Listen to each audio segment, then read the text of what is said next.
We all have people in our lives that believe that the whole world is against them. Something's always coming crashing down in their lives, it's always hitting a wall, and there's something that's always going wrong. Or at least that's how they feel. When they call you, you know exactly what you're in for. Venting, complaining, comparing, criticizing, but they never even stop to ask about you. They never ask you, how's your day going? They never look to you to see what you're up to. They just want to tell you about everything they're going through. And even with our best efforts, our desire to help them, our desire to serve them, our desire to move them forward, they're still caught in that bubble and that space.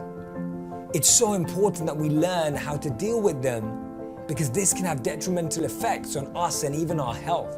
Research has shown that even a small amount of negative brain activity can weaken our immune system, making us more prone to illnesses. Negative attitudes can also affect our brain's aptitude for memory, reasoning, and intelligence. When you hold an idea in your mind shared by people around you, your brain rewards you by triggering a release of dopamine.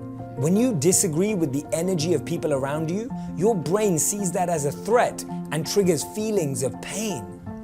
This happens even when the idea is negative and doesn't serve you. This means that when your brain is around negative people, it's going to incentivize you to become more like them as a protective measure. The same is true when you're around uplifting people. In essence, you perceive what the people around you perceive. In the 1950s, Solomon Asch, a psychologist, asked a group of volunteers to guess the length of a vertical black line on a plain white card. The results were really interesting.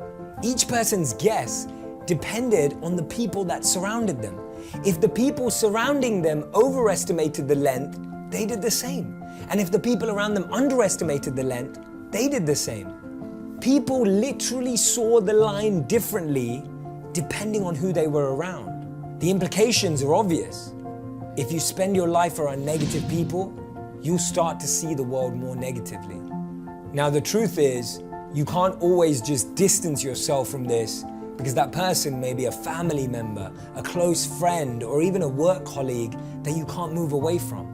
Recognize that what's happening to them is that they're facing 3 types of fear. The fear of being disrespected by others, the fear of not being loved by others, and the fear that bad things just happen to them.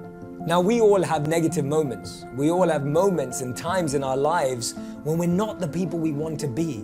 So we have to recognize out of compassion and empathy that we have those moments too. But what we can all do is strive and aspire for a 1-to-3 ratio.